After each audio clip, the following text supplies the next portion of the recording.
Bonsoir à toutes et tous, discordiens, discordiennes des patriotes. Je suis heureux ce soir, d'accueillir, quelqu'un qui est très prisé, qui est souvent demandé, qu'on voit pas mal dans les médias et qui nous fait, l'honneur d'être sur notre chaîne des patriotes. Je sais que beaucoup m'en avaient parlé et l'attendaient impatiemment depuis qu'on a réalisé le début des vidéos, courant octobre-novembre. Pierre-Yves, je suis heureux de t'accueillir. On s'est croisés quelques fois sur les manifs, c'est, avec beaucoup de plaisir que je te reçois ce soir et puis, je sais que ça va faire plaisir à beaucoup de monde de t'avoir sur le cercle et sur la conférence de Discord. Bonsoir à tous. Bonsoir à tous. Merci de l'invitation.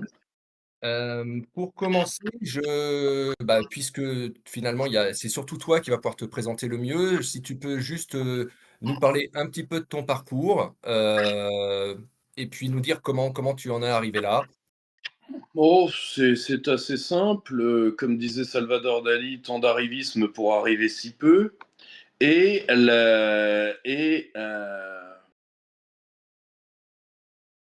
Bon, je suis un fils de classe, du haut de la classe moyenne de province, progressivement déclassé. J'arrive à Paris pour faire mes études. Je suis, je viens d'un milieu qui n'est pas politisé du tout, du tout, du tout, du tout, du tout. Mon père est un scientiste, comme on en faisait au 19e siècle, et il a pour les politiques un profond mépris. Ma maman appartient à une sorte de gaullisme paysan, mais qui est un gaullisme émotionnel très présent dans la paysannerie de la Manche. Donc voilà. J'ai été élevé dans le souvenir de la mémoire de la résistance et de la déportation. Et j'ai eu la chance de faire une rencontre symbolique qui m'a rendu nostalgique d'un temps que je n'ai pas connu et d'un type d'homme surtout, ce qui fait mon engagement d'aujourd'hui. C'est je- Ça et la volonté de ne pas voir détruire le cadre de vie des gens avec qui j'ai vécu, vu que je viens de la campagne la plus profonde. Hein. J'ai vécu 20 ans de ma vie dans mon village, hein, 127 habitants. Et, euh, et c'est pour ne pas voir ce type d'homme disparaître que j'ai voulu devenir un petit porte-drapeau de la cause nationale. Euh, Contrairement à beaucoup de gens, moi je me voyais très bien militant de base pendant une part de ma vie. Je n'aurais jamais cru, j'aurais jamais cru. Vous savez, j'ai maintenant, je vais avoir 39 ans, j'ai 22 ans de présence dans le camp national. Je n'aurais jamais cru devenir ce que je suis devenu. D'accord. Tout ça, Et c'est fait par des rencontres et par voilà, une sorte de. Je suis une balle rebondissante, si vous voulez. J'ai rebondi contre les murs de plus en plus étroits de la geôle française. d'accord. Donc on va, j'en ai oublié, je t'ai laissé te présenter, j'en ai oublié de dire que bon, voilà, on allait déjà passer par, dans les thématiques sur ton engagement, l'alliance avec, Florian qui nous intéresse particulièrement. On va parler de l'actualité, de la souveraineté bien sûr et de la vision de la France. Mais pour Mhm. rebondir sur ton introduction et ta présentation, est-ce que le petit Pierre-Yves à 10-12 ans, se voyait déjà faire ce que tu fais aujourd'hui? Ou sinon, Pas du est-ce que c'était déjà un enfant engagé avec déjà avec pas ses du valeurs? Alors, chez moi, c'est compliqué. J'ai appris à lire sur de la presse. D'accord. J'ai appris à lire sur de la presse, j'ai appris à lire sur quelque chose qui existe peut-être encore aujourd'hui, mais je ne pense pas, qui s'appelait Les Clés de l'actualité junior. Et je forçais, voilà, je, je regardais énormément de ma première passion, mes premières passions intellectuelles d'enfant, c'est l'histoire, profondément. Et particulièrement la Seconde Guerre mondiale. Bon, très bien. Donc, si vous voulez, au- voilà, j'ai appris, je travaillais l'actualité, enfin, je travaillais, non, je m'intéressais à l'actualité comme un enfant s'y intéresse, c'est-à-dire par bribes. Et donc voilà, moi, si vous voulez, à 12 ans, je rêvais d'une toute autre vie. C'est le, par contre, euh, j'ai été élevé dans une notion de devoir vis-à-vis de la communauté, euh, à laquelle, euh, à laquelle mes aïeux ont sacrifié. Bon, c'était le cas de mon père, c'était le cas de mon grand-père, c'était le cas de mon arrière-grand-père. Ça leur a tous coûté assez cher d'ailleurs. Et voilà, le service à la patrie est une histoire de famille chez nous. D'accord. Mais jamais, jamais, jamais, au grand jamais, mes parents ne m'ont encouragé à faire ce que je fais. Ils sont très heureux que cette carrière ne m'ait pas détruit, parce qu'elle détruit beaucoup de gens, mais jamais ils ne m'y ont poussé. Ils auraient D'accord. voulu que je ne prenne pas, que je prenne pas les coups que j'ai pris, que je ne prenne pas les risques mesurés mais réels que j'ai pris. D'accord. Mais au-delà de ça, dans ce cas-là, est-ce que Pierre-Yves était déjà un enfant engagé? C'est-à-dire que quand tu avais des passions, c'était des choses que tu vivais à fond, comme aujourd'hui tu vis à fond ce combat? Si tu, alors, le, engagé, je pourrais pas dire ça comme ça. Disons que j'ai toujours été quelqu'un d'entier, ce qui a fait que, comment dire, je, je me suis habitué à la marginalité qu'emporte dans une société comme la nôtre le fait de marcher droit dans ses bottes. Donc, d'un certain côté, je n'ai pas vécu l'opprobre d'aujourd'hui, ne m'a pas dépaysé des masses, tu vois. Oui, tout à fait, oui, oui. Donc, euh, mais voilà, j'ai toujours été quelqu'un qui a cru, en tout cas, qui n'a jamais eu aux lèvres quelque chose qu'il n'avait pas au cœur. D'accord. Mais, Et mais est-ce on est que nombreux comme ça, hein.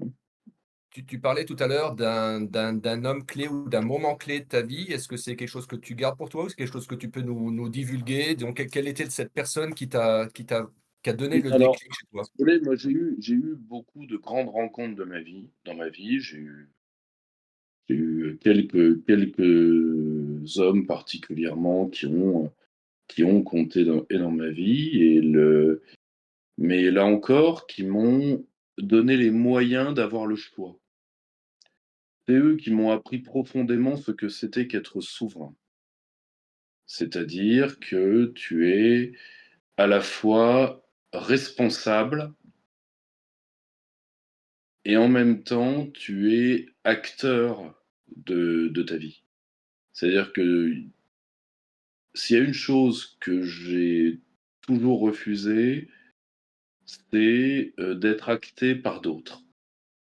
Donc, Et c'est une forme de souverainisme intérieur. c'est- oui, alors si tu veux, la souveraineté est nécessairement collective hein, comme notion, mais je dirais que j'aime l'autonomie. Le fait de se donner à soi-même une loi pour pouvoir être libre est quelque chose qui m'obsède depuis que je suis enfant. Et je n'aime pas dépendre, et encore moins prendre des ordres. Néanmoins, dans le cursus qui est celui d'un militant, pour pouvoir commander, il faut avoir appris à obéir d'abord. Donc, obéir ne me gêne pas à une condition, c'est que je reconnaisse la légitimité de celui qui me donne des ordres.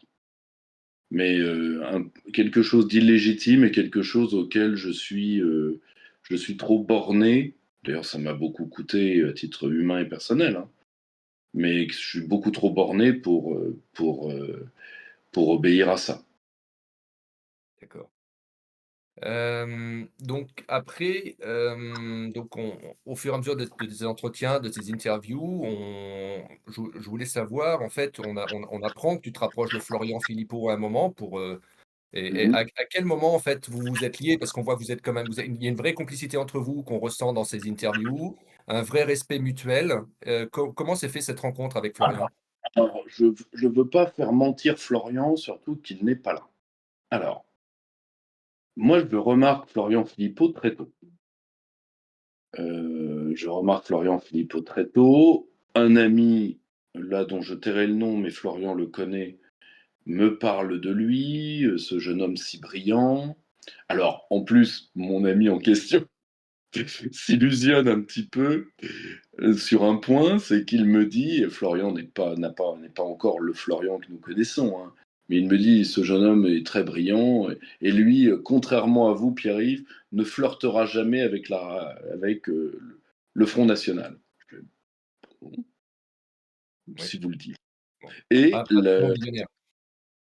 oui, pas trop, c'est un homme brillant, mais qui est un peu absolument brillant. C'est un des grands intellectuels de la cause souverainiste, mais qui parfois euh, aime bien, euh, aime bien voir ce qu'il veut voir.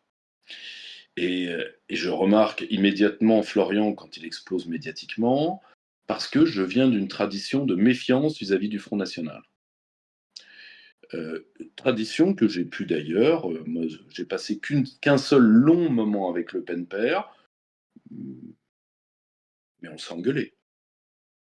On s'est engueulé. Et on a fini par se réconcilier parce que Le Pen père était un homme de la quatrième République, c'est-à-dire que il fallait qu'il vous serre la main en partant, toujours. Il fallait que vous ayez un bon souvenir de lui dans l'espoir que vous votiez pour lui. Mais moi, si vous voulez, je viens de la mémoire de la résistance, de la déportation, et il est vrai que ma passion euh, presque mystique pour la figure du général de Gaulle fait que je n'avais rien en commun avec Jean-Marie Le Pen. Rien. Le, le, En plus, moi je viens d'une famille qui a une histoire compliquée avec la cause algérienne, etc. etc. Donc, le, et puis j'ai eu tellement de gens qui étaient des gens très bien, qui étaient passés par le front et qui avaient été détruits. Parce que le front de Le Pen père, c'est une machine à détruire des militants. Et pour moi, dans un monde où il n'y a plus de collectif, on n'a pas le droit de détruire les militants.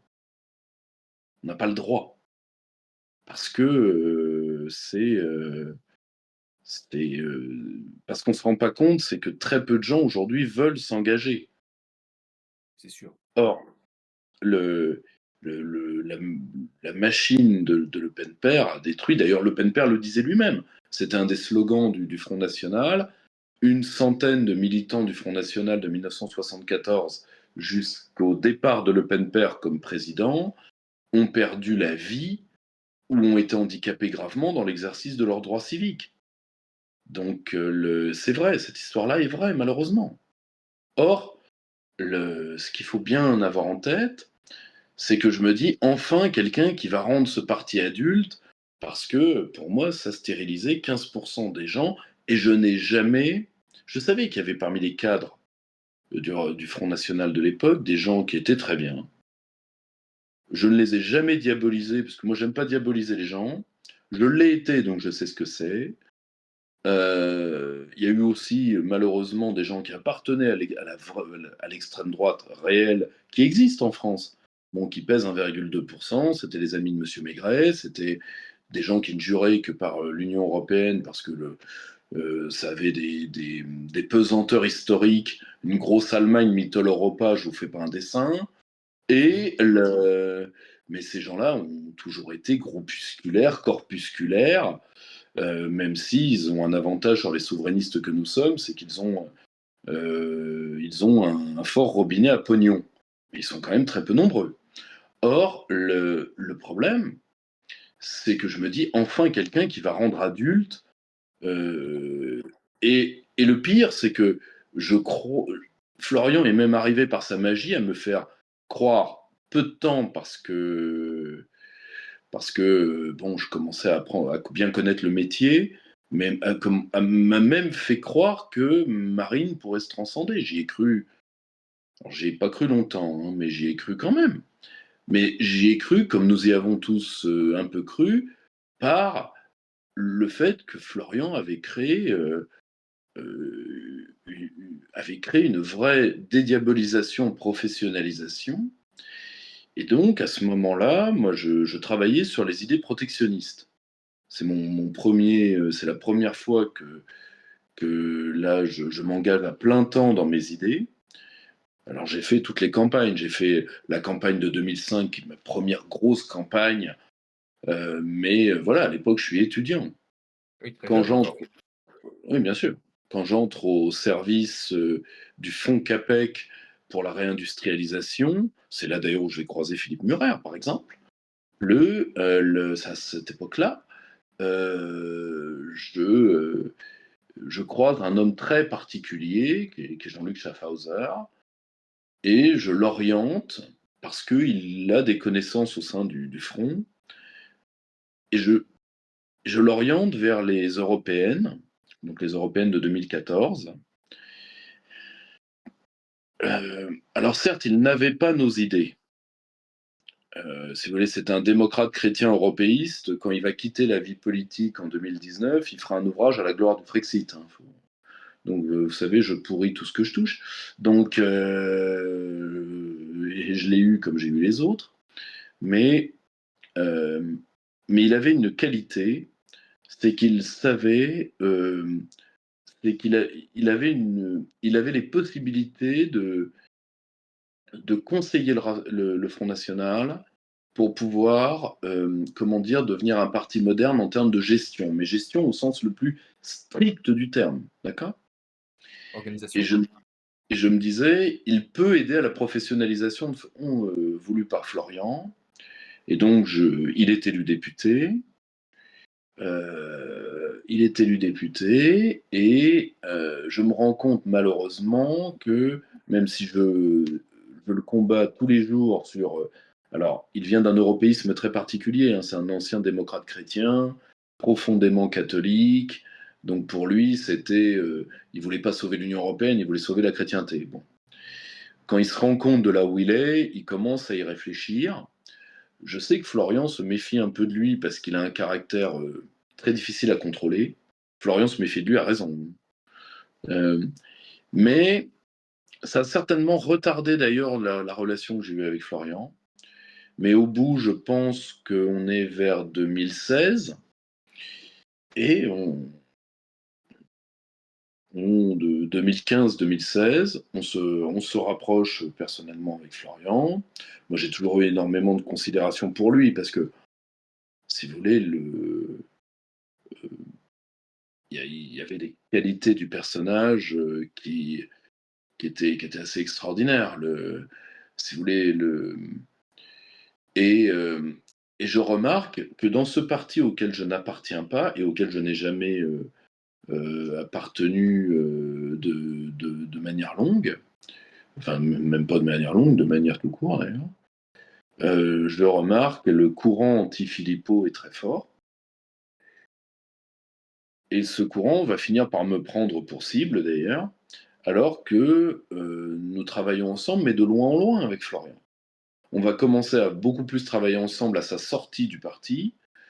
Moi, de toute façon, l'évolution de la ligne du front faisait que moi, de toutes les manières, je devais partir de toute façon. Donc, moi, j'ai même pas demandé à rester, hein. Le- Et donc, le retour à la vie civile,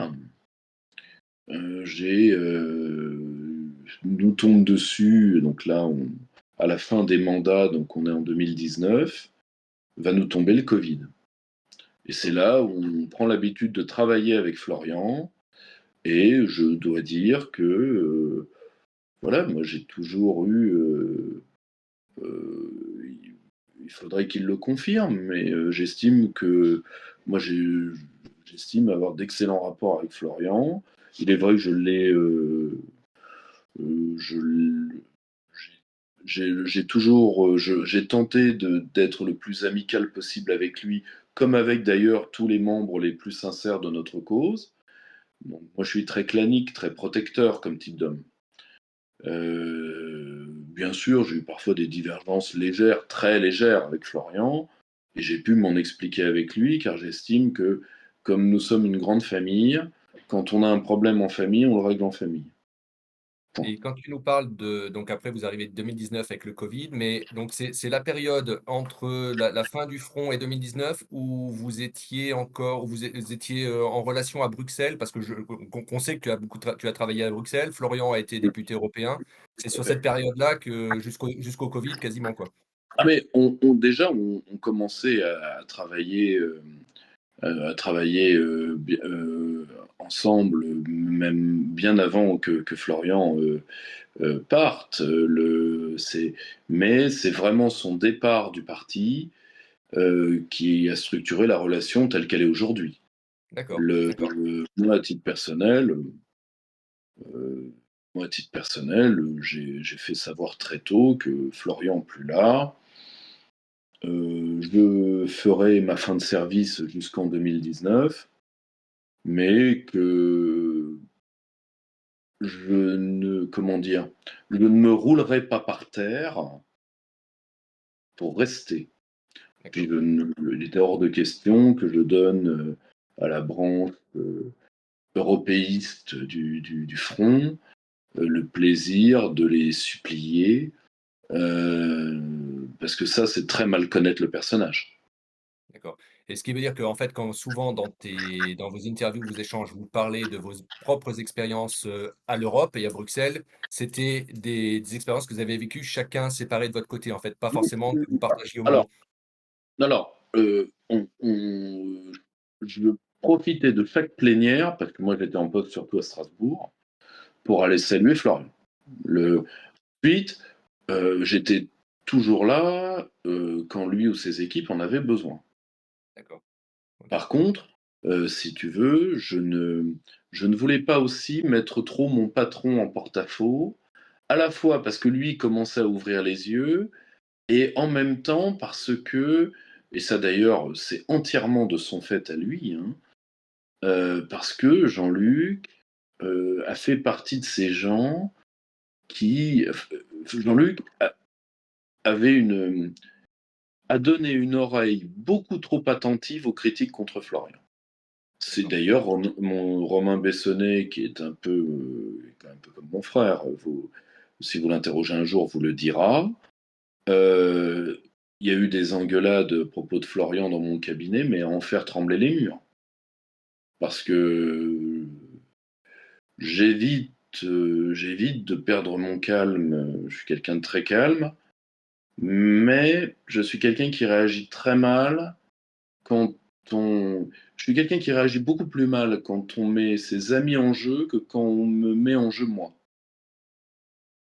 Et là, pour le coup, je peux être extraordinairement désagréable. Bon, bah, merci pour ces précisions. Et alors j'avais prévu au début dérouler pas mal de questions, mais comme, je vois qu'on a des questions du chat, je préfère privilégier, bah, tous nos amis ce soir discordiens. Je vais prendre une première question, Mhm. qui émane de Christophe. Bonsoir. À l'heure où la dissidence politique monte en puissance et gagne en présence sur les réseaux alternatifs, Twitter, YouTube, Discord, comment, selon vous, faire la différence entre les boutiquiers qui cherchent à exploiter les opportunités, notamment financières, offertes par le chaos politique actuel, et les nouveaux soldats politiques, honnêtes, à qui l'on pourrait faire confiance? Ça, c'est une question compliquée. Alors,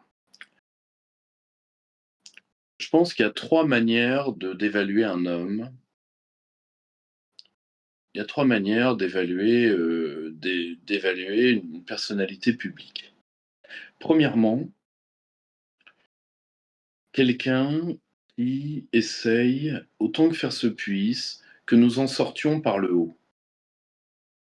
C'est-à-dire quelqu'un qui prend un tiers de son temps à critiquer des mecs qui sont proches de lui. Mettez-vous dans votre vie de tous les, dans votre vie de tous les jours. Est-ce que vous supporteriez de la part de votre collègue de bureau qui vous fasse perdre un tiers d'une conversation à dégueuler sur vos autres collègues de bureau. Pas Moi, je vraiment. trouverais ça moi, je vais dire, ce serait vite réglé. Moi, à titre personnel, moi, je suis quelqu'un qui se détache quand il est pas d'accord. C'est-à-dire: «OK, on n'a plus rien à se dire, next». Mais, je pense que vous ne m'avez jamais vu, faire un tir latéral dans la cause. Jamais. Si vous m'avez déjà vu tirer sur un souverainiste, que quelqu'un me le dise. Or moi je pars d'un principe qui est simple. J'ai eu la chance, moi j'ai eu la chance de côtoyer énormément de militaires. C'est parmi les gens que je préfère avec tous mes copains d'école qui ont repris des exploitations agricoles. Et il y a un jour un légionnaire qui m'avait dit: «Tu sais, à la Légion, on dit toujours que toutes les balles doivent être tirées de face sauf la dernière». Et ça m'est resté. C'est-à-dire donc déjà, quelqu'un qui perd du temps à tirer sur quelqu'un qui a 95 d'idées en commun avec lui, ne perdez pas de temps avec. 1. 2, il faut pas statifier le discours, mais il faut rester sur les mêmes bases. Bien sûr, un discours peut évoluer, ça veut dire que vous prenez en compte le réel et le réel, c'est ce qui compte à la fin des fins. Mais quand vous avez des gens qui vous disent: «Mais oui, mais non, mais pas encore, mais peut-être, mais comme ci, mais comme ça», et à la fin, heu vous leur posez une question et vous ne comprenez plus l'intelligibilité de votre question à la fin de leur réponse, bah, il faut que ça s'arrête. Il faut que ça s'arrête. D'accord? Ça, c'est le deuxième point. Troisième point, quelqu'un comment dire? Quelqu'un, vous ne comprenez pas pourquoi heu, il est tout à fait normal que des mouvements alternatifs aient besoin de fonds pour vivre. Mais à la fin, quand vous voyez des gens qui demandent de l'argent, mais que vous ne voyez pas de réalisation concrète, vous êtes en droit de vous poser des questions. Mais attention, il ne faut pas, et ça c'est un trait de caractère que beaucoup de souverainistes ont, les souverainistes aiment beaucoup dire du mal de leur chef. Et ça c'est un vrai problème parce que une part non négligeable de nos militants deviennent assez vite des consommateurs et des yaka faucons. Moi parfois je les reprends. Je dis bon, ok, tu es dans un environnement professionnel, ok. Moi il faut savoir que j'ai perdu des boulots pour mes idées, hein.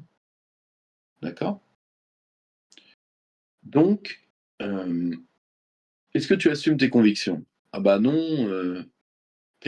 Est-ce que tu ferais venir un de tes collègues, ne serait-ce que dans une de nos conférences? C'est un engagement totalement minimal, hein, ça, hein. On est d'accord, hein? Mmh. Ah oui, mais non, tu comprends? Je fais: «Ouais, mais tu l'ouvres quand même. Tu l'ouvres quand même. Quand tu t'inscris dans nos événements, tu as une boîte mail où il y a pas ton nom, au cas où, et je comprends ta sécurité, je le comprends. Le problème, c'est que tu me donnes des conseils à moi, alors que moi, l'ennemi connaît mon nom, ma gueule, d'accord? Je vais vous donner un exemple qui, moi, m'a fait, un exemple ignoble.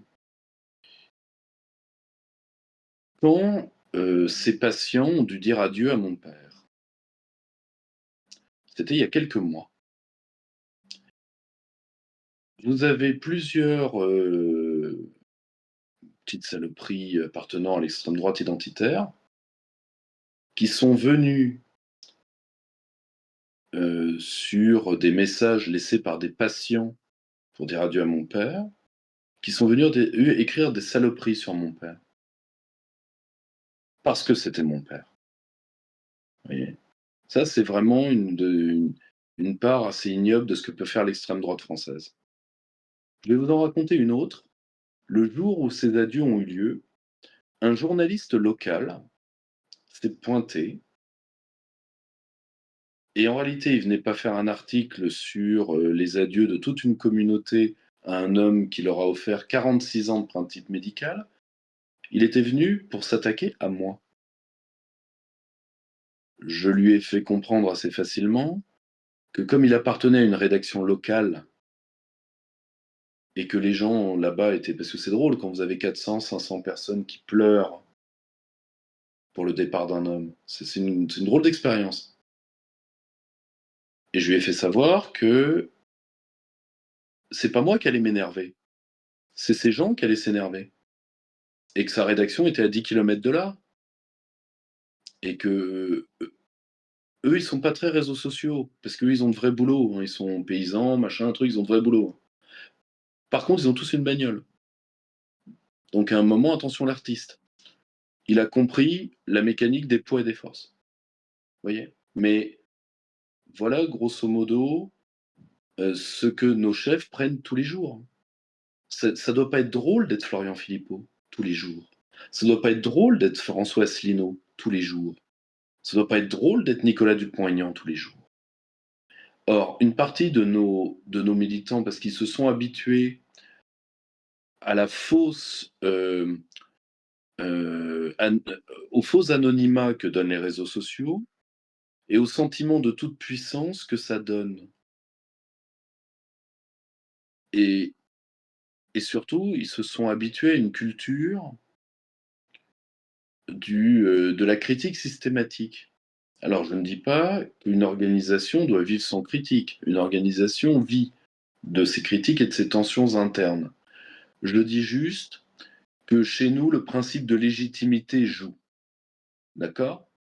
Donc, quand tu n'es pas capable d'assumer qui tu es, avec ton vrai nom et avec ta gueule, ne sois pas si prompte à dispenser mort et jugement, comme disait Gandalf. Oui, Tu vois, ne sois pas. c'est une très bonne réflexion. Je pense que, voilà, même dans notre audience et en réécoutant cette vidéo, je pense que beaucoup pourront y réfléchir. Il est vrai qu'en sillonnant, moi, en tant que référent dans le 61, en sillonnant les villages, en rencontrant des gens, on voit ceux qui assument, qui sont prêts à être là avec leur prénom, leur nom, leur photo. Et puis, bah, Ouais. finalement, il y a aussi, c'est vrai, il y a toute une partie des militants qui sont aujourd'hui derrière des pseudos, derrière des avatars, derrière. Alors, c'est pas Mais, jeter la mais pierre, ça, mais je le c'est vrai comprends. qu'il y a un moment, on doit s'assumer à 100% Non, mais dans la démarche qu'on est en train de faire. alors attention, ils ne le peuvent pas tous. Moi, si tu veux, tu as des gens autour de moi qui sont fonctionnaires d'État Oui, tout à fait. et qui sont sous pseudonyme, et je le respecte, et je suis le seul à connaître leur véritable nom. Oui, oui. Par contre, c'est des gens qui ont l'obligeance d'éviter de me donner des leçons de courage. Eux-mêmes sont courageux. Ils sont au maximum de courage, sinon c'est de la témérité. La seule chose, c'est qu'ils viennent pas me dire que moi je suis planqué. Moi je suis pas planqué, tu vois. Moi j'ai toutes les emmerdes qu'on peut avoir, tu vois. Mais c'est le cas aussi de Florian, c'est le cas de la plupart de nos chefs et de nos cadres. Donc à Oui, un oui, on moment, est qu'on s'affiche. non mais voilà, tu vois, si tu veux, ce que je pense qu'il faut bien prendre en compte, et tu vois, je voudrais formaliser cette mise en garde. Vous souffrez et c'est normal. Et comme en plus vous avez choisi une école particulièrement aiguë sur la souffrance française, nous vivons très mal ce qui arrive à notre pays. On s'en rend malade. Moi je le dis souvent, moi j'ai perdu 2 de mes lieutenants en service, hein, dont un qui de désespoir a décidé lui-même de la manière dont ça devait se terminer. Donc à un moment, euh, nous souffrons tous. Ce que notre pays vit tous les jours est une meurtrissure pour nous tous. Mais après, il faut que vous compreniez deux choses. Un, le pouvoir veut écraser votre volonté au point que le peu de volonté qui vous restera, vous allez la retourner contre les vôtres. Toute personne qui a vu l'écrasement d'un système de résistance, Je vais donner un exemple très précis. Un jour, je discutais, de manière plus ou moins amicale, je ne peux pas dire qu'on n'ait jamais été proche avec le personnage, avec Robert Ménard. À l'époque où il était à Reporters sans frontières, il a interrogé un milieu que je connais un petit peu, qui était le milieu des Chiliens qui ont fui le Chili écrasés par les hommes de Pinochet. Et il pensait les trouver comme ça. Et en réalité, il a trouvé des mecs qui se tiraient dans les pattes. Pourquoi? Parce que quand vous êtes dans une situation de non-souveraineté, le peu de pouvoir qui vous reste pour vous prouver que vous existez encore, eh bien, vous l'utilisez contre ceux contre qui vous pouvez l'utiliser. Au lieu de vous dire, je n'ai pas la main, mais je vais jouer jusqu'à ce que je gagne des mains, tu vois, pour parler d'un langage de joueur de poker,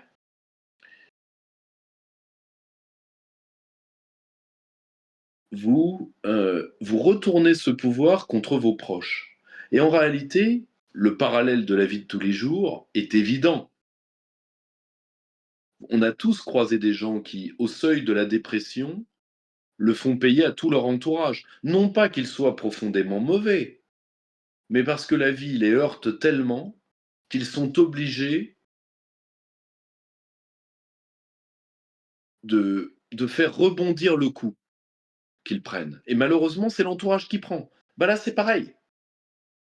Nous nous sentons dépossédés et donc nous nous retournons les uns contre les autres pour faire valoir ce que Freud appelait notre petite différence. Or, c'est contre ça et contre beaucoup de choses qu'il faut lutter. Parce que, un, ça assure la victoire de vos ennemis. Deux, ça vous rend complice de ce qui est en train d'arriver. Après, il faut avoir une face ou ne pas en avoir. Moi, si vous voulez, je, je ne sais pas comment cette guerre finira. Mais il y a une chose que je sais, c'est que tout, plutôt que de prêter la main à ce qui est en train d'arriver à notre peuple. Je ne veux pas avoir à assumer ça devant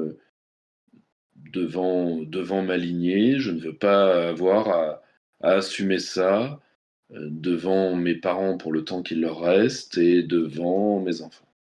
Ouais, je comprends. Je pense que c'est une motivation qu'on retrouve chez beaucoup des militants et C'est la qui donne motivation la qui plus donne de saine. l'énergie. Tout C'est à la fait. motivation la plus saine parce que si vous voulez, on, on pourrait, et d'ailleurs il faut utiliser la force que nous donne le sentiment de justice vis-à-vis de notre pays. Mais nous n'aurons pas gagné quand nous aurons fait payer à ces hommes leurs crimes passés. Nous aurons gagné quand nous les aurons effacés des pages du temps. C'est ça la victoire. Quand vous ne savez pas ce qu'est une victoire, vous ne pouvez pas gagner.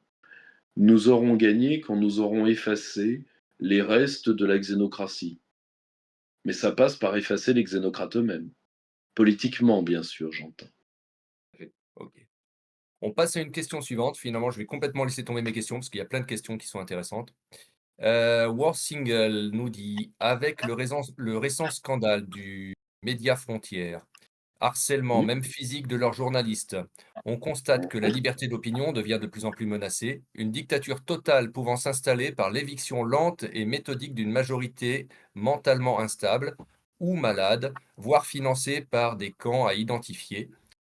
Pensez-vous qu'en cas de crise majeure, l'armée puisse désobéir? Entamer Non. des élections forcées pour mettre quelqu'un de stable et éviter un potentiel scénario comme le président ukrainien qui se maintient illégalement au pouvoir grâce à la guerre?» L'armée française, et ça d'ailleurs c'est quelque chose que nous devrons changer, l'armée française, alors, elle a une tradition loyaliste qui l'honore, mais à un moment, elle doit savoir elle doit se rappeler qu'il y a trois types de soldats.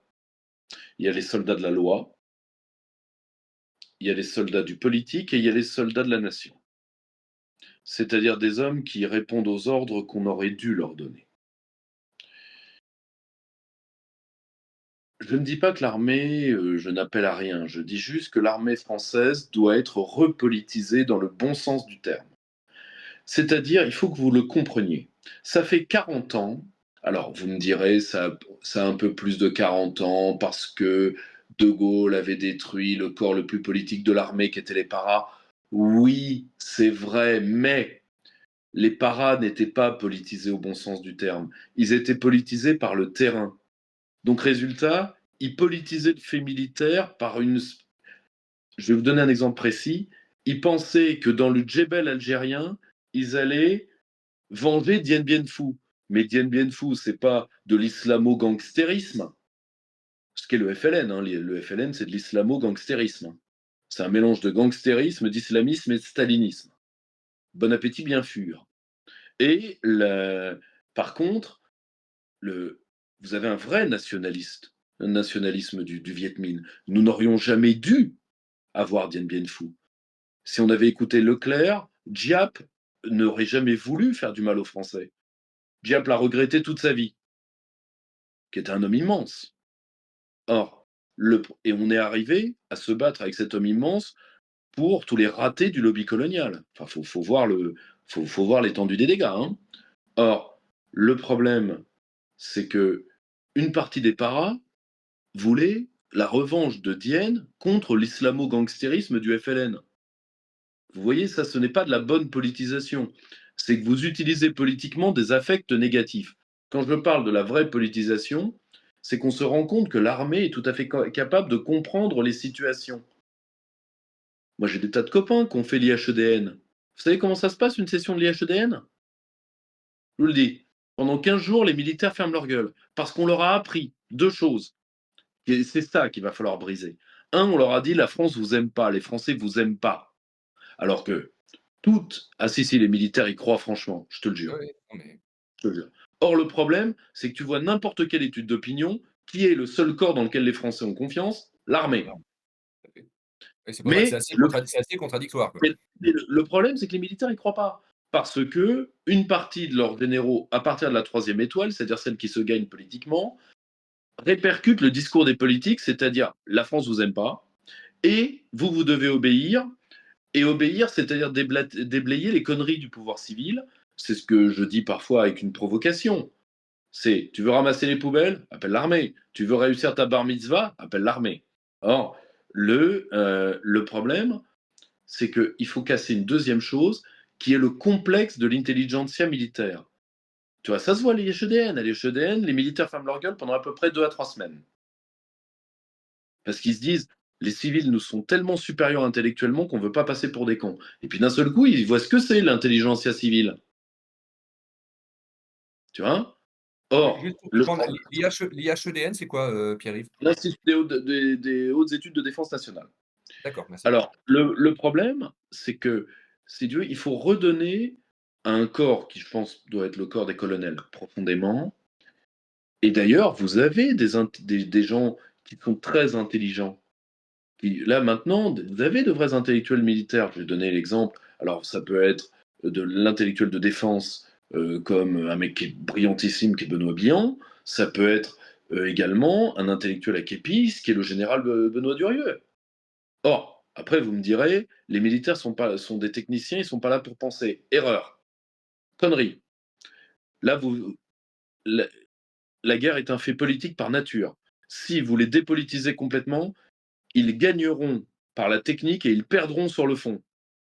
C'est comme ça, c'est parce qu'on a fait de toutes les armées occidentales des techniciens supérieurs, mais techniciens malheureusement au sens de techniciens aussi de surface.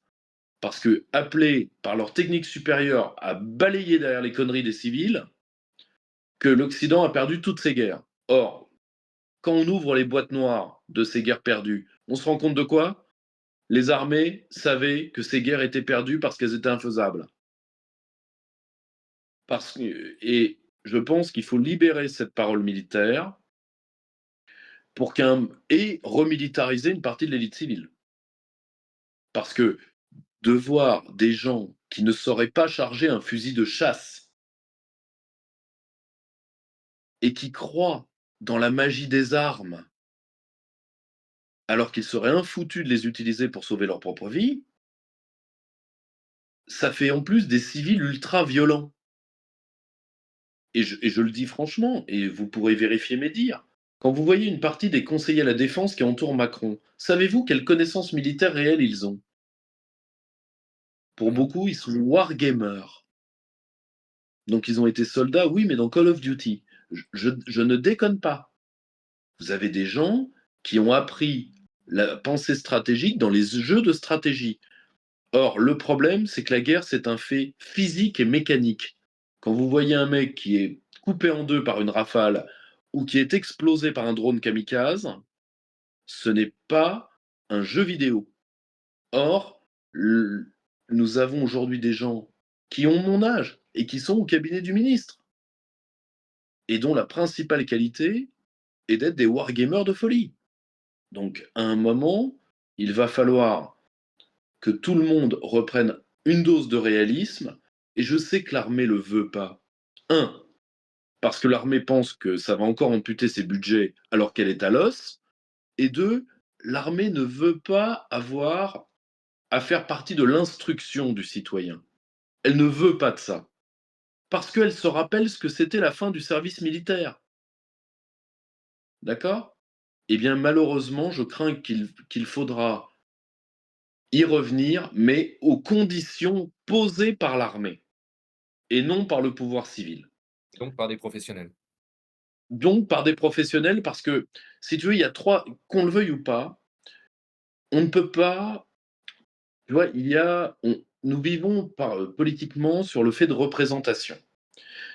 Le problème, c'est que le fait de représentation, tu vois, le système représentatif, porte en lui un écueil majeur, qui est l'écueil de l'indicible, qu'on ne comprend pas. C'est-à-dire que, qu'on le veuille ou pas, quelqu'un qui te représente, quand tu as des expériences de vie extrêmes, ne peut plus te représenter parce qu'il ne les a pas vécues. Or, il y a des professions, et je le dis d'autant plus que la mienne n'en fait pas partie. Moi, quelqu'un peut s'imaginer ce que je vis. Mais il y a trois professions, particulièrement trois en tout cas à mon sens, qui sont des professions sacrées. Quand tu l'as pas été, il est très dur de discourir dessus. C'est soldat, médecin et professeur. C'est trois des fonctions les plus sacrées de notre ordre symbolique, hein. C'est-à-dire ceux qui doivent tuer pour protéger, ceux qui doivent sauver des vies et ceux qui doivent transmettre aux vivants le savoir des morts. Ce sont trois professions sacrées et on ne peut pas, quand on ne les a pas vécues, discourir dessus. Ça ne veut pas dire que les autres professions sont inférieures en dignité. Ça veut dire qu'elles peuvent, si tu veux, c'est-à-dire, mais elles sont imaginables pour quelqu'un qui doit les représenter. D'ailleurs, ces professions sont apprenables assez, pas, peut-être pas facilement, mais elles, si vous voulez, on peut comprendre intellectuellement leur servitude. Alors que, et ça on l'a bien vu pendant le Covid, vous avez des tas de gens qui pensaient à la place des médecins. Moi, c'est ce que je dis à ces gens. Est-ce que quelqu'un s'est déjà enfoncé dans vos mains? Et vous aviez l'obligation de le sauver, hein. Est-ce que quelqu'un s'est déjà enfoncé dans vos mains? C'est-à-dire, est-ce que quelqu'un est mort dans vos bras? Compliqué, hein? Est-ce que vous avez déjà dû parler à un de vos collègues, qui est un frère d'armes, et lui dire que tout allait bien aller alors qu'il était en train de mourir pour le rassurer? Non. Est-ce que vous savez ce que c'est de porter quelqu'un qui ne croit pas en lui-même jusqu'à se transcender complètement? Ce qu'on peut obtenir d'un étudiant. Et des années plus tard, on peut avoir de belles surprises. Ça, ce sont des expériences de vie qui relèvent de l'indicible et qui ne peuvent pas être représentées. C'est là où, parfois, le politique doit écouter, non pas la technostructure. C'est des métiers où il ne faut pas écouter les technocrates parce que le technocrate n'est pas un homme de l'art. Le technocrate est quelqu'un qui a appris une technique administrative pour ne plus être un homme de l'art, c'est-à-dire un homme d'active. D'accord? Et c'est Et là où il faut écouter les hommes d'actifs. est-ce qu'en l'occurrence, dans la situation dans laquelle on est aujourd'hui et par rapport à l'armée, est-ce qu'on peut avoir espoir que l'armée nous sauve contre le pouvoir ou Non, c'est illusoire? l'armée est trop loyaliste. Par contre, si les troubles civils viennent à se déchaîner contre la population, l'armée s'interposera certainement. C'est d'ailleurs l'une des grandes peurs du pouvoir politique. Je vous rappelle que un président en exercice et un premier ministre en exercice ont déjà demandé à l'armée de tirer dans la foule ces 10 dernières années. François Hollande, Édouard Philippe. Mmh. Alors, ils ont levé l'hypothèse du tir dans la foule. Et les deux interlocuteurs qu'ils ont eus, à savoir pour le premier, François Hollande, le gouverneur militaire de Paris, tout ceci est documenté. Hein. Pour ceux qui voudraient voir l'étendue de la discussion, je renvoie au dernier ouvrage de Michel Guéner, qui est en plus un ami d'Édouard Philippe. Alors Édouard Philippe était très mécontent que cela sorte, mais il n'a pas attaqué l'ouvrage pour autant. Édouard Philippe lui a demandé directement au chef d'état-major des armées. La réponse a été très claire dans les deux cas, hors de question. Et d'ailleurs, l'armée leur a fait savoir que oui, si par exemple les banlieues viennent tuer des civils en plein Paris, l'armée s'interposera, sans problème. Par contre, euh, si vous voulez faire tirer sur la manif pour tous ou sur les gilets jaunes, c'est hors de Les gilets question. jaunes. Ouais, d'accord. Ce qui vous explique pourquoi le pouvoir civil ces dernières années cajole les flics et méprise les militaires. Mmh. Parce que, et je ne dis pas que tous les flics le feraient, très loin de là, je dis qu'il y a malheureusement une part là de mauvaise politisation d'une partie des corps de police, qui est malheureusement très ancienne en France, parce que malheureusement la France a toujours eu, dès l'époque, enfin, a toujours eu une police politique, toujours, et, mais pas toujours dans le meilleur sens du terme. D'accord. Et je dis ça avec le respect que, bien sûr, j'ai pour une large part des forces de police. La seule chose, c'est que ce respect a été quand même un peu échaudé depuis les Gilets jaunes. D'accord. Je ne suis plus aussi pro-flic que je l'ai été. Je passe une question suivante, Pierre-Yves, qui revient un petit peu sur, sur Sarkozy et l'époque où tu étais au Parlement européen. Y Mhm. avait-il lors de votre mandature au Parlement européen des députés français qui Stop, considéraient la trahison de Sarkozy. je n'avais pas de mandat, hein, j'étais Oui, oui, oui, fonctionnaire. oui, fonctionnaire, hein. Oui, oui, tout à fait. Donc on parle de cette période. Donc, y avait-il, lors de votre, alors mandature, du moins lors du temps que tu as passé au Parlement européen, des députés français qui considéraient la trahison de Sarkozy sur le traité de Lisbonne comme un des fondements du déclin de la nation? Et êtes-vous toujours en contact avec certains, dans le sens où ils pourraient être potentiellement des soutiens à la cause de la sortie de l'UE? Alors, un, dans une partie de la délégation du Rassemblement national, oui. Chez les autres, alors, attention, à la GUE, alors la GUE, c'est le groupe des gauches dites radicales. Vous en aviez quelques-uns quand même, hein, vu qu'à l'époque, Mélenchon n'était pas le tapis de prière qu'il est devenu. Mais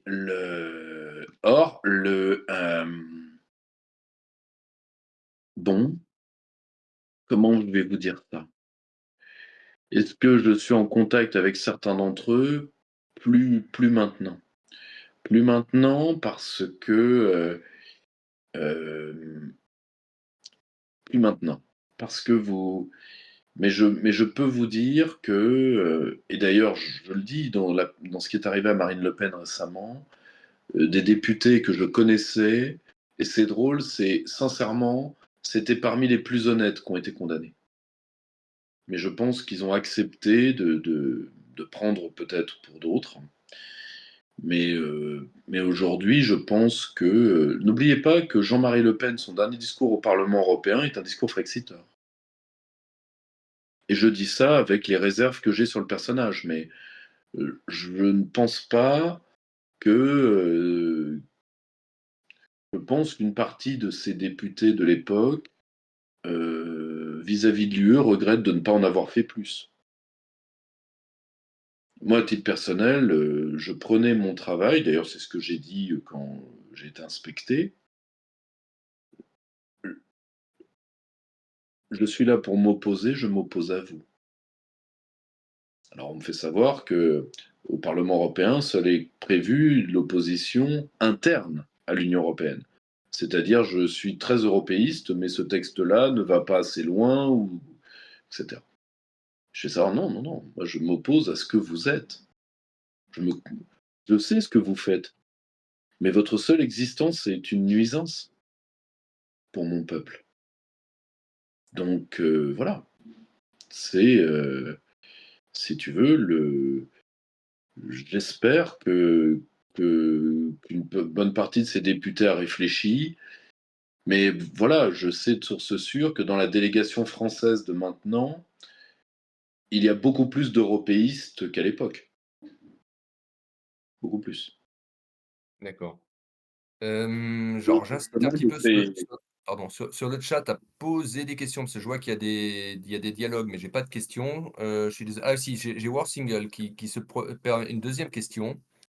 Récemment, un général de l'armée, on est encore sur l'armée, on revient sur l'armée, donc c'est pas mal. Récemment, un général de l'armée a démissionné. Avez-vous des infos là-dessus? Et dans la même lignée de ma question précédente sur l'armée, pensez-vous que celui qui le remplace a été désigné pour être docile et réceptif au régime Macron? Alors, déjà, il me faudrait plus d'informations sur le cas d'espèce. D'accord, bon donc On Worsingle, parle de qui? On parle de quoi? si tu as le nom, On voilà, parle, si tu as voilà, on parle de qui, de quoi? d'accord, OK, donc c'est pas quelque chose de connu comme ça. Donc on va attendre que la question soit reprécisée, Worsingle, si tu veux bien. Hem, J'avais autre chose, alors on saute un peu du coq à l'âne, mais pourquoi pas. 5 si on s quand si on sort ou quand on sortira de ce naufrage actuel, pour toi, c'est cinq exit la Cinquième République et création d'une Sixième République. Comment tu vois la transition vers autre chose? Alors, déjà, la Sixième République, vous y êtes déjà. Et vous y êtes déjà depuis longtemps. Je vous Oui, rappelle que les deux on n'est tiers plus dans des la articles, cinquième. les deux tiers des articles de la Constitution ont déjà été changés. Donc en réalité, donc vous voudriez passer à la septième. Très bien. Or, aujourd'hui, cette sixième République où vous êtes déjà ressemble férocement à la quatrième. C'est-à-dire, c'est un régime d'assemblée impuissant, à la botte de l'étranger, et qui va s'abîmer dans la dépendance extérieure. Ouais, la quatrième République, donc. D'accord, donc et oui, donc Alors, je pense qu'il faut restaurer la cinquième République, restaurer le pouvoir à la fois de l'État, enfin, il faut restaurer les deux pouvoirs cardinaux de l'histoire de France, qui sont le pouvoir populaire et le pouvoir de l'État. Rien de rien d'extraordinairement exotique. alors je vais formuler ma question autrement dans ce cas-là. Quels étaient les garde-fous qu'il n'y avait pas dans la cinquième pour qu'on dérape vers, entre guillemets, «la sixième», revenir à la quatrième et qu'on soit aujourd'hui, dirigé par des gens qui sont, que certains appellent des psychopathes, quoi? Bah, si tu veux, les garde-fous, mais les garde-fous, malheureusement, là, vous demandez aux textes et aux institutions ce qu'ils ne peuvent pas faire. Ne demandez pas à des textes de, comment dire, ne demande, les meilleures murailles d'une cité sont le cœur des hommes qui la protègent. Mmh. Donc ne demandez pas à des textes de vous protéger, demandez-vous pourquoi vous avez failli. Question, pourquoi avons-nous collectivement failli? Point. C'est, si vous voulez, le, vos chartes changeront. Des textes en eux-mêmes, des textes peuvent affermir des hommes si ces hommes ont une vertu de force. Ça, c'est le rôle des grands textes dans notre histoire. Je suis historien des idées politiques de base, hein. Or, je peux te dire que les textes ont un pouvoir, mais un pouvoir sur des hommes qui ont une vertu de force. Tu peux chanter l'Iliade et l'Odyssée à des hommes faibles, tu n'en feras pas Achille pour autant. C'est aussi simple que ça. Une constitution, c'est pareil. La constitution n'est forte que si vous entendez si vous entendez protéger l'ordre qu'elle maintient. Mais si vous laissez partir en quenouille cet ordre, eh bien, il ira en quenouille, texte ou pas texte. Je vais vous donner un exemple tout bête et actualitaire. Il était une fois une loi qui disait que quand une commission d'enquête parlementaire te convoque, tu as intérêt à y aller, sinon, gare à Oui. toi. Eh bien, Alexis Collet a fait savoir que finalement,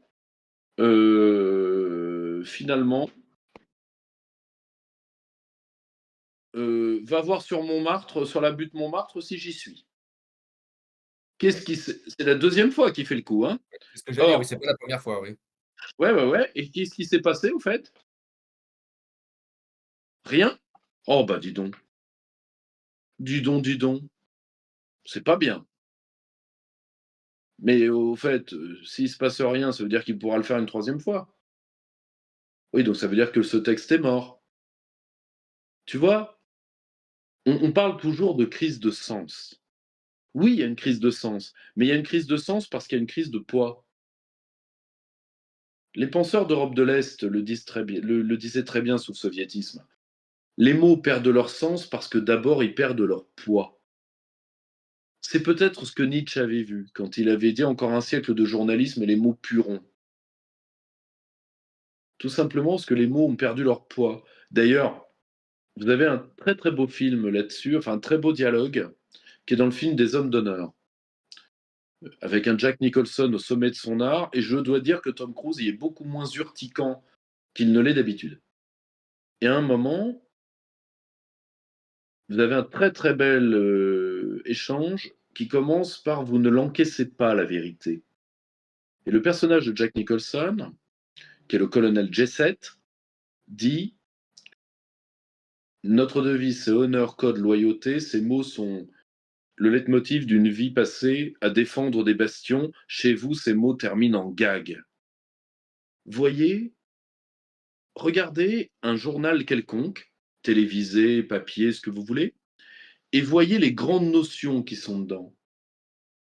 Qui sont des notions importantes quand même, des notions pour lesquelles des hommes et des femmes sont morts.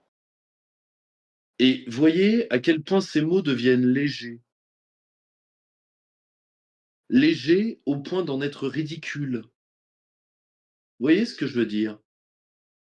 Oui, c'est qu'on Eh bien, on a ridiculisé la fonction présidentielle. En fait, de tous ces derniers temps, on a ridiculisé toutes les bah, institutions non, de la France. non, on n'a pas ridiculisé uniquement la fonction présidentielle. On a tout ridiculisé. Nous ne prenons plus rien au sérieux. Nous sommes dans un virtualisme total. Nous vivons comme dans un rêve. Ou un cauchemar, mais peu importe. Mais peu importe. Un cauchemar, ce n'est pas réel. Tu vois? Or, le souci, c'est que nous avons persuadé notre peuple qu'il fallait vivre ailleurs que dans le réel. On les a Et bien idées. qu'il fallait avoir une sorte de servitude et de fatalisme des choses, qui avant était l'apanage des orientaux. Tu sais, c'est le mektoub, tu vois. Or, nous, on n'a jamais eu le mektoub dans notre pensée. On avait le fatum romain. Le fatum romain, c'est autre chose. C'est le fait que dire le réel est contre toi, affronte-le les yeux ouverts, tout en sachant que le réel est contre toi.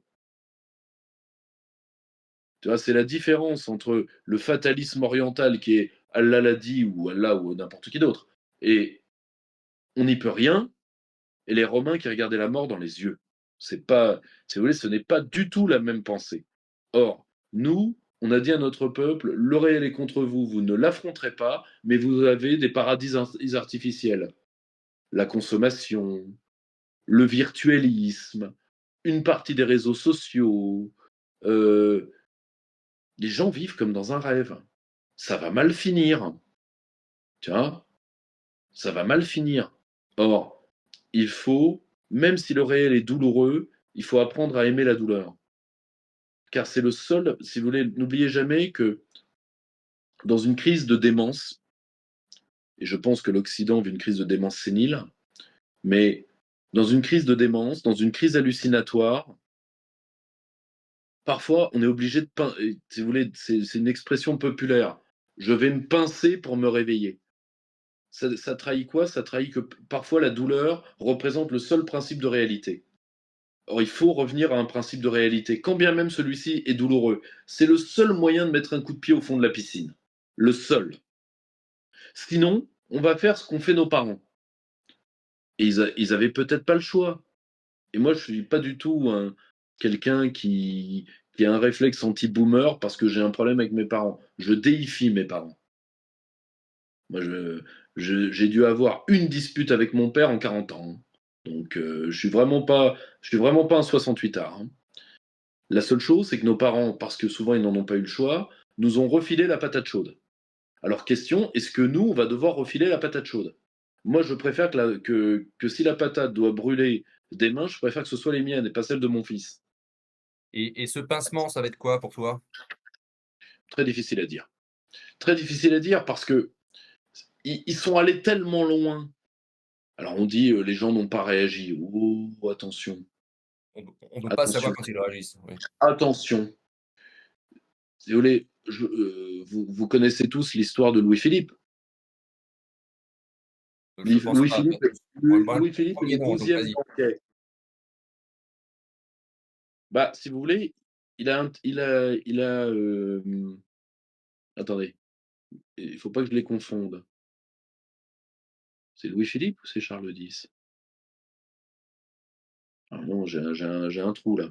Et puis là, je ne peux pas t'aider. Alors sauf s'il y a Dix- quelqu'un dix- dans le chat qui a l'info. C'est simple, c'est en 1848, les autorités, le... Attendez. Non, non, non. Les autorités interdisent 11 banquets républicains. Samuel me dit: «C'est Louis-Philippe», mais bon, alors je sais C'est pas Louis, si, c'est Louis-Philippe. C'est Louis-Philippe. Il interdit 11 banquets républicains. Il ne se passe rien. Tout va bien. Il interdit le 12e. Paf. 1800. Paf. Il prend les trois parisiennes. Boum. Tu vois? Je vais te donner un autre exemple plus récent, parce qu'on peut dire, oui, mais le peuple a changé. Ok, d'accord. Je vais en prendre un exemple récent. Il était une fois un homme qui connaissait un petit peu la ville de Lyon et qui s'appelait Gérard Collomb, qui n'est pas mort il y a si longtemps que ça, hein. mmh, Un jour, il va voir Jupiter et il dit, ô ta magnificence, ô ta, ô, ô Jupiter de ta magnificence, ose écouter le quidam que je suis, qui est un amateur à côté de toi, mais qui connaît un tout petit peu la région lyonnaise. Bon, il a quand même dominé Lyon et toute la périphérie de Lyon pendant 40 ans, hein. Il dit au Jupiter, des forces sont en train de se masser contre toi. En réalité, il voit naître les gilets jaunes, hein. oui, Les gilets jaunes vont éclater 6 mois plus tard. Il voit naître les gilets jaunes. Macron aurait pu tout arrêter là, hein.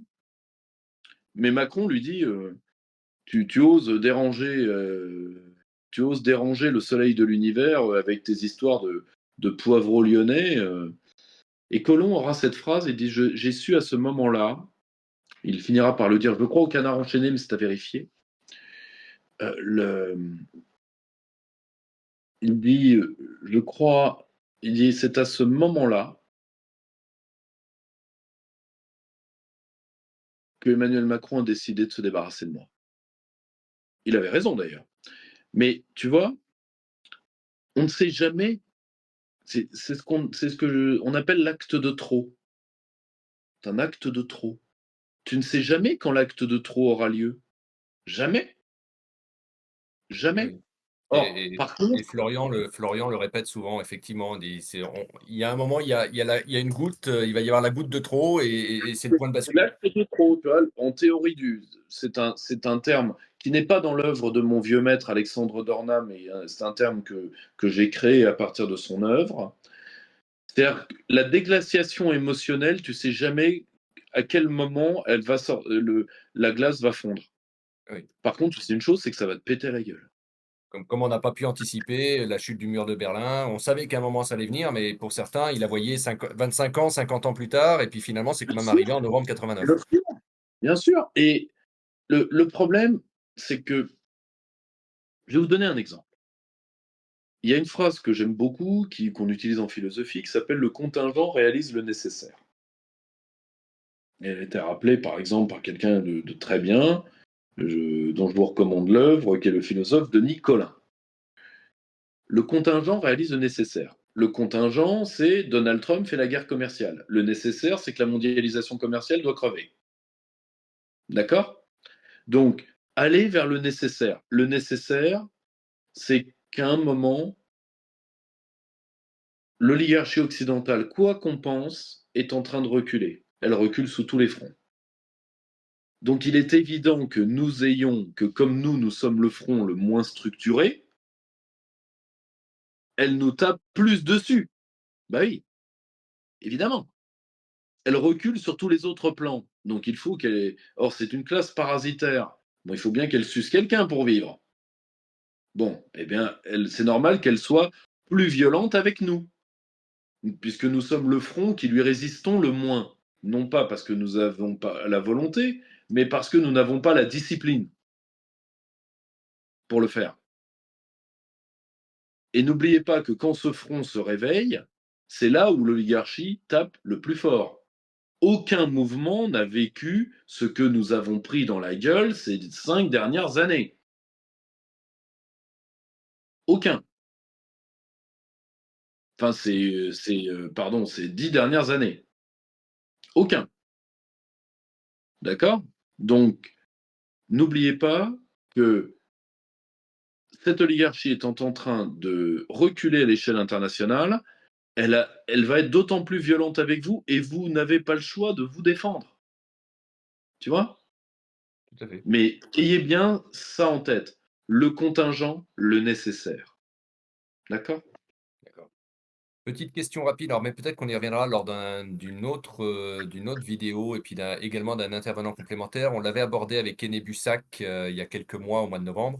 Le Faucon Noir demande: «Comment s'opérerait une transition monétaire dans le cadre du Frexit?» Est-ce que c'est quelque chose sur lequel tu peux répondre très brièvement? Est-ce qu'on sort de ton domaine de prédilection? Non, pas du tout. Alors, si tu veux, à un moment, je vois des gens qui réactivent les scénarios de peur. Et ils ont d'autant plus l'obligation de le faire qu'une partie d'entre eux vit à l'étranger. Oui. Et alors, il y a une tendance maintenant, là, je ne sais pas si tu as vu ça, mais alors on pousse à s'expatrier, là, tous les ces courage fuyons. Moi, je suis un peu, je suis un peu ulcéré de voir ces différentes pubs qu'il y a sur YouTube et un peu partout, qui poussent, les Français à dire, «Regardez comment vous pourriez quitter le pays», quoi. Je Ouais, sais pas si tu as été alors, témoin de ça? non, mais alors déjà, il y a ça. Il y a ça. Alors, en plus, on vous promet que l'herbe est plus verte ailleurs. Déjà, nous verrons. Nous verrons, parce que moi, je vois aussi beaucoup de gens. Parce qu'il y a beaucoup de gens qui partent, c'est vrai, mais il y a aussi beaucoup de gens qui reviennent. Et qui reviennent parfois la queue entre les jambes. Oui, Parce que. Et puis surtout, moi, ce que je n'aime pas, c'est les gens qui veulent jouer sur les deux tableaux. C'est-à-dire que la France, je l'ai quittée, je la déteste, mais dès que j'ai un pépin de santé, je reviens me faire soigner. Tu vois, à un moment, tu vois, là, à un moment, faut avoir, enfin, si tu veux, il y a des gens dont j'admire l'absence de face. Or, ce qu'il faut bien avoir en tête, c'est que, ok, d'accord, admettons, pas de souci, tout le monde va, pas de problème. Le, vous allez vous tirer, et vous avez beaucoup de gens qui essayent de relativiser la débâcle de l'euro depuis l'étranger. Or, chaque jour qui passe, la sortie de l'euro coûte moins cher. Le fait de s'y maintenir coûte plus cher. Je vous rappelle que l'euro, qui est l'un des principaux responsables économiques de la situation dans laquelle vous êtes, vous détruit tous les jours. Bon. Ensuite, ce qui est très très drôle, alors vous avez des tas d'accusations, toutes plus foireuses les unes que les autres, dont une qui est vous allez utiliser la planche à billets. On peut utiliser une part de monétisation directe. Ce qui est drôle d'ailleurs, parce que ce sont des gens qui jamais n'ont mis en cause les monétisations indirectes par le système bancaire et financier. Jamais. Jamais. Si vous voulez, il est tout à fait possible. que de manière temporaire, le temps de rééquilibrer les comptes publics et de statuer sur la dette, que nous utilisions la réquisition de la Banque de France. Oui, tout à fait juste. Et alors? Et alors?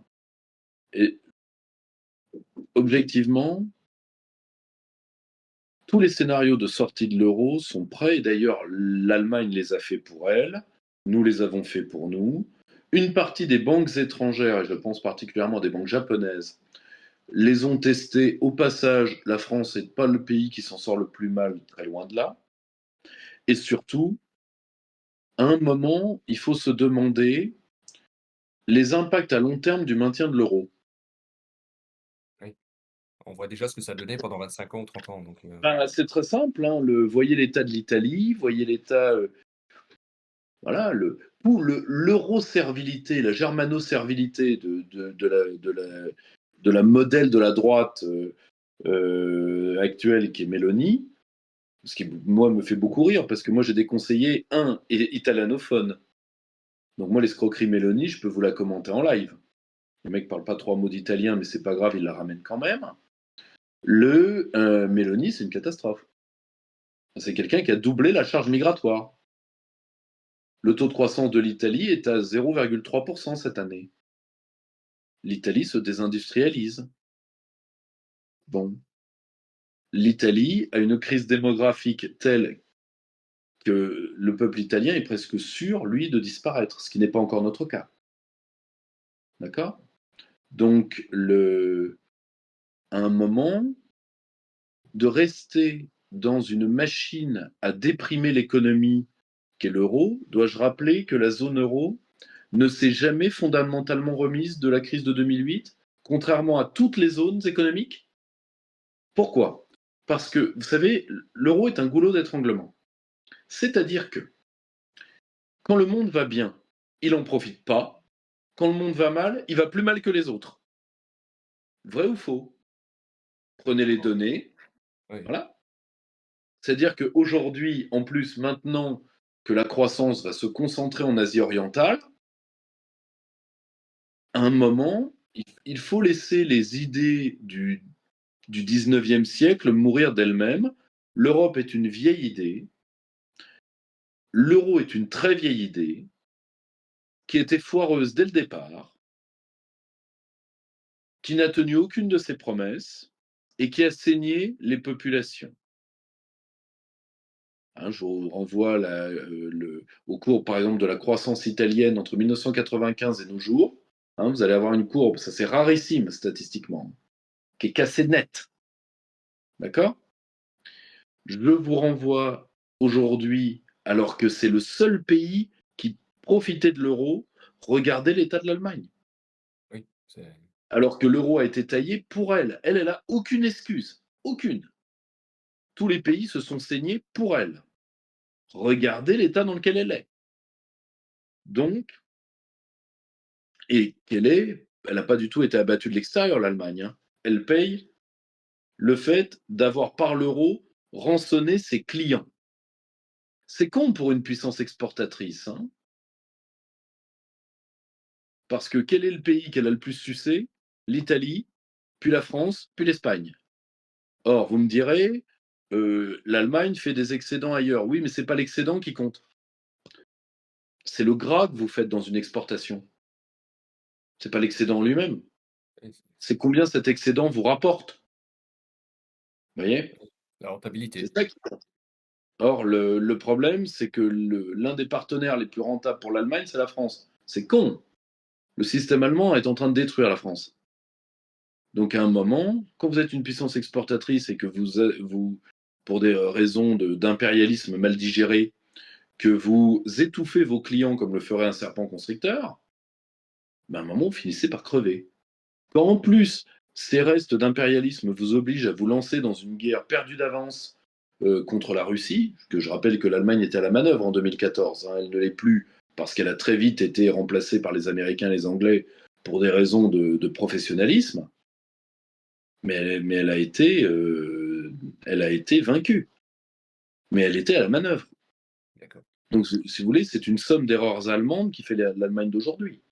Or, la France ne peut pas se maintenir dans quelque chose qui contraint son identité économique à ce point-là, et qui surtout rend inopérant tout stimuli de notre économie. Puisque quand vous avez, vous avez perdu les droits de douane, ok, très bien. Vous avez perdu le volet budgétaire, vous avez perdu le volet monétaire, et donc par logique, vous perdez le volet fiscal. C'est logique. Donc, vous allez faire quoi? Rien. On Vous a allez perdu de faire toute façon tous les moyens de manœuvre, on a perdu toute la gestion de notre économie. rien. Or, le statut de nos dettes, le problème, c'est que l'euro est une trappe à dettes. Donc, si vous voulez un moment arrêter la mécanique de l'endettement, il faut revenir à la vérité des prix. Ensuite, moi, je suis personnellement pour qu'on ait des solutions innovantes sur la dette comme on en a toujours eu. C'est-à-dire que la dette doit être auditée, la dette doit être en partie... Si on veut éviter un haircut, parce que sinon il y a un truc qui est très simple, c'est de dire je ne vous paierai pas. Et à la fin, vu de la rapidité avec laquelle on s'endette, ça se terminera comme ça. C'est-à-dire qu'à un moment, vous aurez un risque de dénomination de l'euro. C'est-à-dire que comme l'euro est une trappe à dette, on vous oblige à acheter un euro allemand pour un euro français. Et à un moment, les mecs vont vous dire, nous, on ne veut pas de l'euro français. Parce que tout le monde est au courant de la structure de l'euro. Tout le monde est au courant que ce n'est pas une monnaie unique sur les marchés. Tout le monde sait que l'euro français et l'euro allemand, c'est pas le même. OK, toujours un panier de monnaie, c'est ça? C'est un panier de monnaie relié par un peg. Ouais. Or, à un moment, des poissons pilotes de marché peuvent dire, moi, je veux pas. Je n'accepte plus cette illusion. Alors, Donc, est-ce qu'on peut souhaiter, comme le pose un peu l'Irlande, 1984 dans le chat, avec les décisions de Trump, les droits de douane, enfin tout ce qui est en train de se passer au niveau mondial et tous ces changements, ouais, rapides et bouleversants, que ça précipite la fin de l'euro? Est-ce que c'est quelque bien chose sûr. qu'on peut souhaiter? Est-ce que c'est quelque chose Bien. qui risque fort d'arriver? Alors, là où il faut être intelligent, c'est avoir tous les argumentaires et les marteler pour dire bien que l'euro ne va pas mourir de ce qui est en train d'arriver. L'euro, en fait, est une agonie qui ne supporte plus aucune thérapeutique. C'est-à-dire que Donald Trump, avec tout ce que vous pouvez penser de lui, peu importe, est en train d'essayer une thérapeutique. Et l'essai qu'il est en train de faire est très important pour notre avenir. Parce que sinon, nous sommes tous euh, dans un scénario de mort lente. Donc Donald Trump essaye de sortir du scénario de mort lente. Alors après on me dira, il le fait sans forme de politesse. Vous avez déjà vu une survie aimable, vous? Si vous voulez voir un beau film là-dessus, voyez le film Délivrance, vous allez me dire si c'est aimable ou pas. Or, Délivrance. si vous voulez, quelqu'un qui veut survivre, c'est rarement beau à voir. Mais Donald Trump essaye des manœuvres. Nous, on n'essaye rien du tout, on n'a plus d'outils de manœuvre. Bon, très bien. La seule chose, c'est que nous, on va vers un scénario de mort lente. Donald Trump, les États-Unis étaient sur un scénario de mort lente aussi, hein, mais à beaucoup plus longue échéance. Donald Trump essaye de l'éviter. Alors, ce faisant, il y aura des bruits de vaisselle cassée. Oui, mais ça ne fait que réaliser le nécessaire. C'est-à-dire que la mondialisation est en train doucement de crever.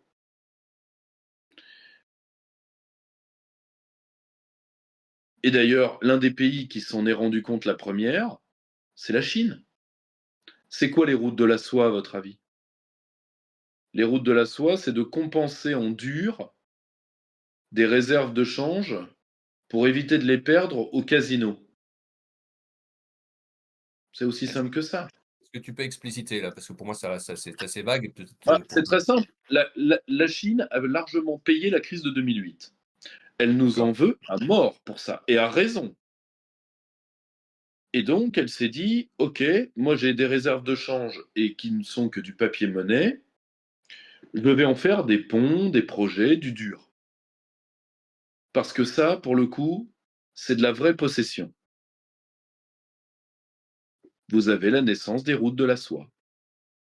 C'est-à-dire que la Chine est en train, par son action, d'organiser.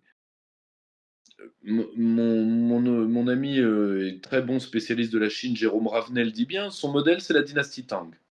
C'est-à-dire, elle veut, par le commerce et les créations, organiser son espace économique. Bon, Donald Trump veut faire de même dans son coin. Et au milieu, vous allez avoir le ventre mou mondial, les Européens. Donc, soit la France prend sur elle d'avoir une autre destinée, soit l'Europe s'accroche avec l'énergie du désespoir à une idée européenne qui est totalement morte, et la France coule avec. Donc, comme dit Christophe en commentaire, donc est a priori quelque chose de Charles Gave, plutôt une fin dans l'horreur qu'une horreur sans fin. Donc vaut mieux mettre Comme fin au disait un supplice. grand économiste souverainiste qui était Norman Palma, et qui rappelait un mot de l'aviation.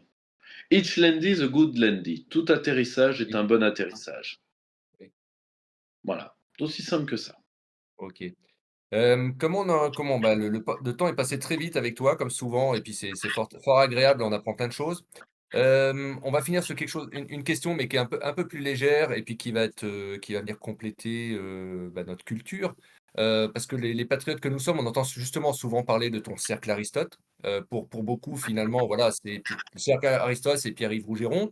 Est-ce que tu peux nous en dire un petit peu plus sur le cycle de conférences, les sujets abordés, Alors, savoir si c'est payant, pas alors, payant? si vous voulez, Et comment nous, patriotes, on peut, grâce au cercle Aristote également, bah, nous cultiver et développer nos alors, savoirs.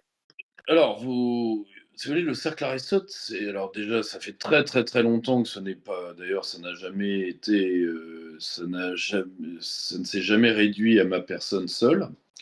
J'ai eu la chance. Les fondateurs sont toujours là. Hein, moi, Romain Bessonnet et Alain Roux, nous sommes toujours là, tous les trois, et c'est pour moi une amitié très structurante de ma vie.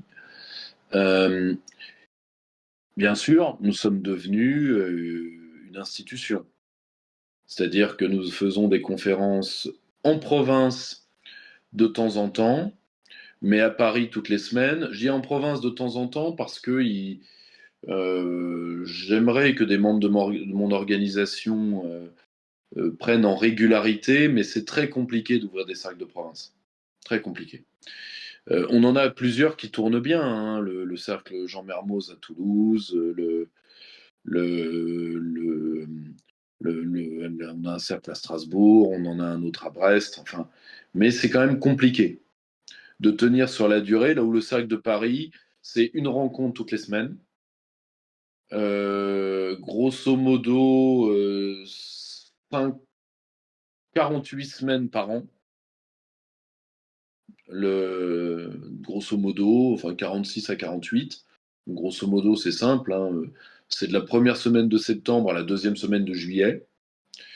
Sont nées une revue théorique et perspective libre, là qui va sortir son 33e numéro, je crois, et qui va porter sur la crise du sacré. Et nous avons également une maison d'édition. Donc j'ai publié 60 livres à peu près d'obédience souverainiste, peu de choses près.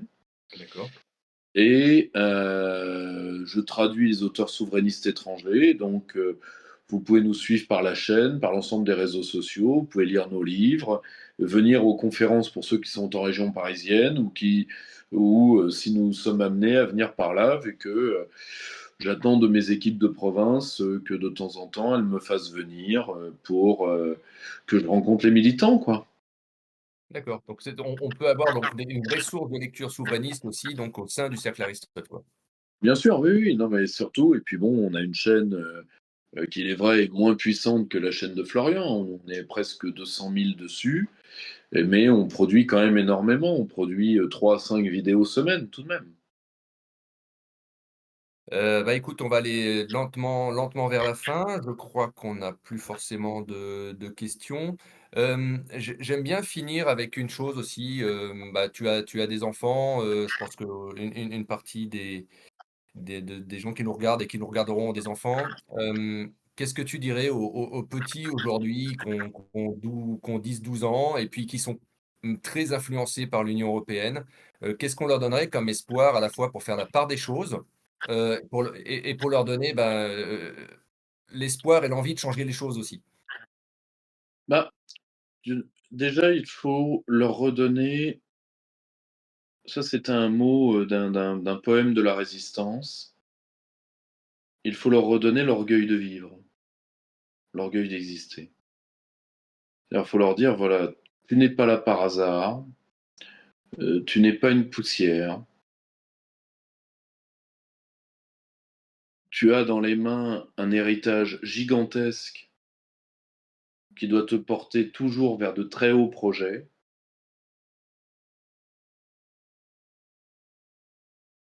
Ne mentez jamais à vos enfants sur ce que nous sommes. Tout le monde va leur mentir, et le ressentiment d'une partie de la jeunesse contre l'Union européenne vient de l'ensemble de ces mensonges. Donc, donnez-leur l'orgueil d'être. Ils ont une chance énorme, c'est qu'ils viennent d'une des plus longues lignées de héros que l'histoire humaine ait portée. Si tu veux, la France, ce n'est pas rien. Voilà. Et à Ce que titre Philippe de personnel, Villiers appelle souvent le roman national. si tu veux, il n'y a pas de plus grand roman d'aventure que l'histoire d'un peuple qui n'aurait pas dû naître et qui a dit à la face du monde: «Je suis et je vous emmerde». Et C'est bah, si vous voulez, s'il y a bien une, quand De Gaulle dit: «La France s'est faite à coups d'épée», c'est ça. Nous n'aurions pas dû naître, et d'ailleurs tout le monde a voulu notre mort. C'est pour ça d'ailleurs que nous n'avons pas d'alliés en Europe. Les Espagnols, les Italiens, alors les Allemands. Les Britanniques, c'est différent, mais la plupart des autres peuples européens nous détestent. Mais nous détestent pour une raison, c'est qu'ils n'ont pas réussi à nous empêcher d'exister. Or, ils l'ont tous voulu. Ils ont lamentablement échoué. Donc, il faut se départir de cette passion triste qu'ont les Français depuis Giscard, ce besoin pathologique d'être aimé. Mmh. Il faut Donc s'aimer un peu plus nous. on Surtout retient que donc, cultiver l'orgueil d'être, cultiver l'orgueil de l'orgueil vivre. d'être, mais surtout, je vous le dis tout de suite, et je terminerai là-dessus, le monde de demain, le monde qui va vivre, ce monde de l'Asie et de l'Extrême-Orient, ce monde-là vous aime. Si vous voulez, l'Europe, c'est une banlieue du monde. Et Qu'est-ce que vous avez besoin de la considération des banlieusards? même les Russes nous aiment a priori. Les Russes, c'est plus compliqué parce que là, ils ont une bouffée délirante à chaque fois qu'ils sont puissants, et après, ils la regrettent. Mais je pense à une affection beaucoup plus structurée, intellectuelle et sur laquelle nous pouvons jouer, qui est beaucoup plus en Asie orientale. Le, à titre personnel, il y a très peu de peuples européens à qui j'accorde une confiance quelconque, je le reconnais. Et surtout, les Français doivent d'arriver à se dire ce que se disent nos amis britanniques, c'est-à-dire nous, nous existons, les autres sont là, tant mieux pour eux. Un État, ça n'a pas d'amis, un peuple, ça n'a pas besoin d'en avoir. Voilà. Bon, eh beh, écoute, c'était super. On va dire, allez, si demain on délaisse un petit peu les réseaux sociaux, 3 livres que tu nous conseilles pour, allez, pour dans la Ah, lignée de ce qu'on s'est dit ce soir. alors, attendez. Déjà, attendez. Ah merde, j'en ai pas un là, mais je voulais vous le montrer parce qu'il vient de chez vous. Ah bon? Déjà, à tout seigneur, tout honneur, vous avez un homme qui a fait un livre superbe sur l'identité de la France, qui est d'ailleurs l'un des conseillers de Florian, qui est Bertrand Dutheil de La Rochère, Oui. qui a fait l'identité républicaine de la France, paru à Perspective Libre, donc vous pouvez le commander sur le site du Cercle Aristote sans problème, et ou auprès de votre libraire, hein, vous faites ce que vous voulez. Là, le Et petit libraire de campagne. notre petit libraire de campagne, mais qui est un ouvrage extrêmement complet sur l'identité politique de notre peuple. D'accord. Euh, je ne saurais trop vous dire, justement, pour que vous voyiez le monde non pas comme un fatum, mais comme une opportunité, la fin de l'ordre occidental de Jacques Sapir, et sinon, pour le plaisir et la beauté de la langue, un roman qui date un peu, mais que je trouve superbe, qui s'appelle La nostalgie de l'honneur. La nostalgie de l'honneur. Eh ben, écoute, Pierre-Yves, sur ces 3 beaux ouvrages, je te remercie beaucoup pour cet échange qui était plus long que prévu, mais finalement, c'est un bonheur d'écouter et d'échanger. J'espère que notre audience était également ravie. Heu, Au plaisir de te recevoir à nouveau quand tu le souhaites et puis nous, ça nous fera très plaisir. Merci pour ton engagement, merci pour tes éclairages et cette culture que tu nous fais partager. À bientôt. À très bientôt. Au revoir.